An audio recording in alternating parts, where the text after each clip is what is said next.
Hello there. I hope everyone is having a good 4th of July weekend so far. I have put together this video to read the Declaration of Independence because I believe that it is important on the 4th of July, especially on our 250th anniversary. Don't worry, my usual videos will be posted as usual, but I wanted to put this together as a special. So thanks for being here, and enjoy. When in the course of human events it becomes necessary for one people to dissolve the political bands which have connected them with another, and to assume among the powers of the earth the separate and equal stations to which the laws of nature's God entitle them, decent respect to the opinions of mankind requires that they should declare the causes which impel them to the separation. We hold these truths to be self-evident, that all men are created equal, and they are endowed by their Creator with certain unalienable rights, that among these are life, liberty, and the pursuit of happiness, that to secure these rights, governments are instituted among men, deriving their just powers from the consent of the governed, that whenever any form of government becomes destructive of these ends, it is the right of the people to alter or to abolish it, and to institute new government, laying its foundation on such principles, and organizing its powers in such form as to them shall seem most likely to affect their safety and happiness. Prudence, indeed, will dictate that governments long established should not be changed for light and transient causes, and accordingly all experience hath shown that mankind are more disposed to suffer, while evils are sufferable, than to right themselves, by abolishing the forms to which they are accustomed, though in a long train of abuses and usurpations, pursuing invariably to the same object evinces a design to reduce them under absolute despotism is their right. It is to their duty to throw off such government and to provide new guards for their future security. Such has been the patient sufferances of these colonies, and such is now the necessity which constrains them to alter their former systems of government. The history of the present King of Great Britain is a history of repeated injuries and usurpations, all having in direct object of the establishment of an absolute tyranny over these states. To prove this, let facts be submitted to a candid world. He has refused his assent to laws the most wholesome and necessary for the public good. He has forbidden his governors to pass laws of immediate and pressing importance unless suspended in their operation till his assent should be obtained, and when so suspended, he has utterly neglected to attend to them. He has refused to pass other laws for the accommodation of large districts of people unless those people would relinquish the right of representation in the legislature, a right inestimable to them and formidable to tyrants only. He has called together legislative bodies at places unusual, uncomfortable, and distant from the depository of their public records, for the sole purpose of fatiguing them into compliance with his measures. He has dissolved representative houses repeatedly for opposing with manly firmness his evasions on the right of the people. He has refused for a long time, after such dissolutions, to cause others to be elected, whereby the legislative powers, incapable of annihilation, have returned to the people at large for their exercise, the state remaining in the meantime exposed to all the dangers of invasion from without and convulsions within.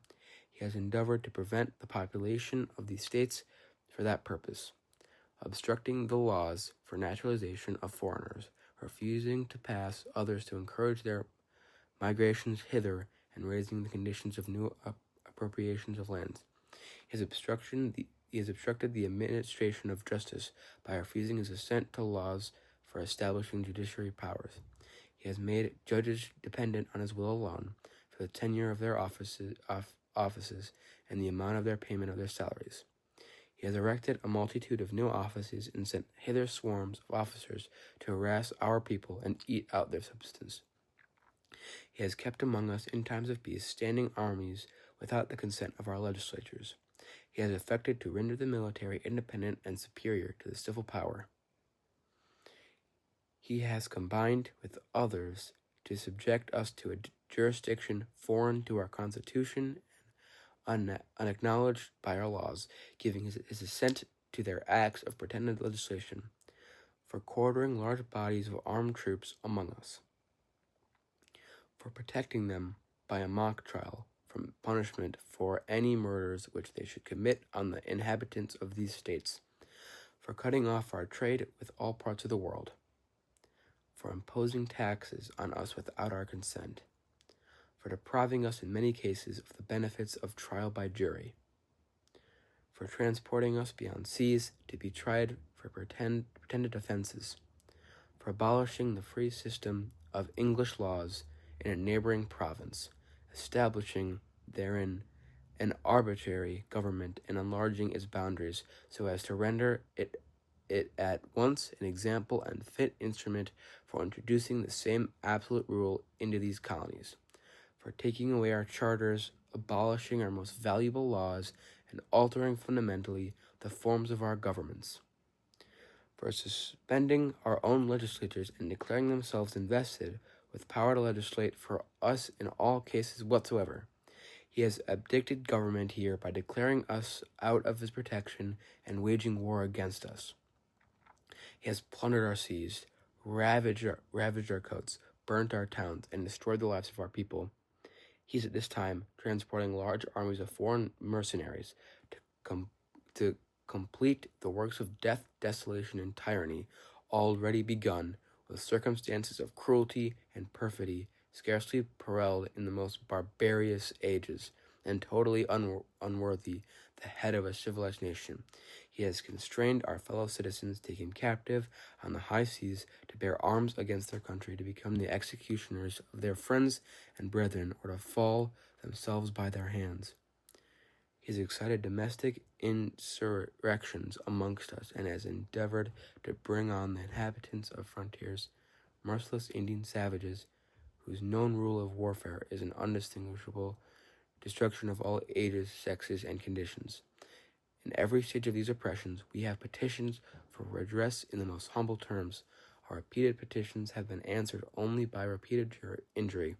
A prince whose character is thus marked by every act which may define a tyrant is unfit to be the ruler of a free people. Nor have we been wanting in attentions to our British brethren. We have warned them from time to time of attempts by their legislation to extend an unwarrantable jurisdiction over us. We have reminded them of circumstances of our emigration and settlement here. We have appealed to their native justice and magnanimity, and we have conjured them by the ties of our common kindred to disavow these usurpations which would inevitably interrupt our connections and correspondence. They too have been deaf to the voice of justice and our consanguinity. We must therefore acquiesce in the necessity which denounces our separation, and hold them as we hold the rest of mankind, enemies in war, in peace, friends. We therefore, the representation of the United States of America, in General Congress, assembled, appealing to the Supreme Judge of the world for rectitude of our intentions, do in the name and by authority of the good people of these colonies solemnly publish and declare that these united colonies are and of right ought to be free and independent states, that they are absolved from the allegiance to the British crown, and that all political connection between them and the state of Great Britain is and ought to be totally dissolved, and that as free and independent states they have full power to levy war, conclude peace, contract alliances, establish commerce, and to do all other acts and things which independent states may of right do, and for the support of this declaration, with a firm reliance on the protection of divine providence, we mutually pledge to each other our lives, our fortunes, and our sacred honor. Thank you for watching. I'd really appreciate if you subscribed. God bless, and have a great rest of your day.